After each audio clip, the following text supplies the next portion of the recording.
for the former president to come here para ipaliwanag po yung mga akusasyon sa kanya, hanggang ngayon, hindi pa rin yun nangyayari. Sabi nga natin, ayaw natin na maligaw ng landas ng ating mga kabataan. Ayaw natin na malulong sila sa paggamit ng illegal na droga. Pero merong mga tamang paraan kung paano natin tinitiyak na lumalaki ng maayos ang ating mga kabataan. At hindi talaga dapat kasama dito ay ang pagpatay sa kanila.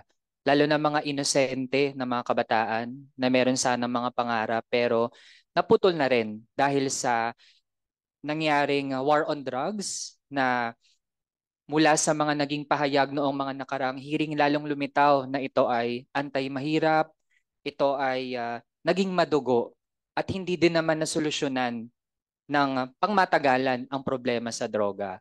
We also commend yung ating mga fellow lawmakers na nakita pangangailangan na mangyari ang mga hearing na ito dahil napapanahon at hindi na dapat tumagal pa, 'di ba? Na patuloy na nangungulila, umiiyak ang mga pamilya nang hindi man lang makita kung meron bang pag-asa na makakamit nila ang hustisya.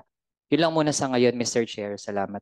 Ng mga tao na naging biktima nitong war on drugs na peke, no, na war on drugs.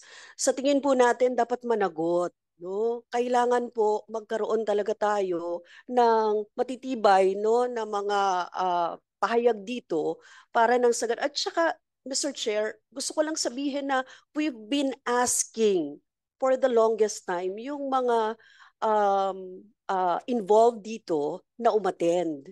And patuloy din na hindi uma-attend yung mga ni-request natin, Mr. Chair. And Mr. Chair, pare-pareho naman tayong nagtatrabaho, 'di ba? Sa gobyerno, pare-pareho din tayo o kahit yung simpleng citizen na pinapatawag natin, ordinaryong mamamayan na pinapatawag natin ay pumupunta dito dahil gusto nating malaman yung katotohanan at makapagsalita. At sinabi nyo nga kanina, hindi one-sided.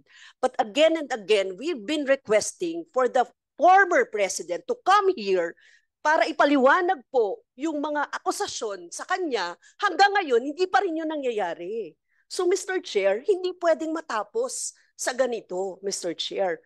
When in fact, yun po yung iniiyak ng mga biktima. Yun po yung sinasabi ng mga biktima. Yun din yung sinasabi ng mga datos na pinatutunayan ng mga nakaraan ng iba't ibang mga researchers at mga experts natin na nagsabi na sa mga pahayag ng Pangulo, ng nakaraang Pangulo, doon nagmumula yung problema, Mr. Chair. So hanggat hindi po yun nangyayari, hindi po tayo dapat tumigil. So Mr. Chair, in behalf of Gabriela Women's Party, para po sa mga bata, sa mga kababaihan, sa mga biktima nitong war on drugs na ito, hindi po natin pwedeng itigil ito. Patuloy po tayo magkaroon ng hearing hanggang sa matapos natin at malaman natin talaga yung katotohanan dito sa extrajudicial killings na kinumit during the Duterte administration. And we would like na yung pinakataas, pinakapuno, pinakaresponsable, yung siyang dapat magpaliwanag, Mr. Chair. Yun. And Mr. Chair, I would like to cite lang, Mr. Chair, no, for emphasis. Meron po tayo halimbawa yung UK News Blogs, yung Provocations Initiatives, 3 War on Drugs and Children in the Philippines. Ito po yung the World Organization Against Torture reported that at least 122 children aged from 1 to 17 were killed between 2016 and 2019 due to the war on drugs. Ito po ay research ni Clarissa David and Ronaldo Mendoza. Ni-reveal yung estimated number of children who lost at least one parent due to the war on drugs, no? So, second, meron din yung Rappler.com, Nation. Killings of children aged between 1 to 17 years old fall under 4 patterns. Direct targets, killed as proxies, killed as a result of mistaken, and the so-called collateral damage. At least 97 were killed in Luzon, 14 in Visayas, and 11 in Mindanao. Rodrigo Duterte, the president of the Philippines, has referred to innocent people and children as collateral damage in his war on drugs mula po sa www.theguardian.com, World 2016. Mismo, siya nagsabi, collateral damage ng mga yan.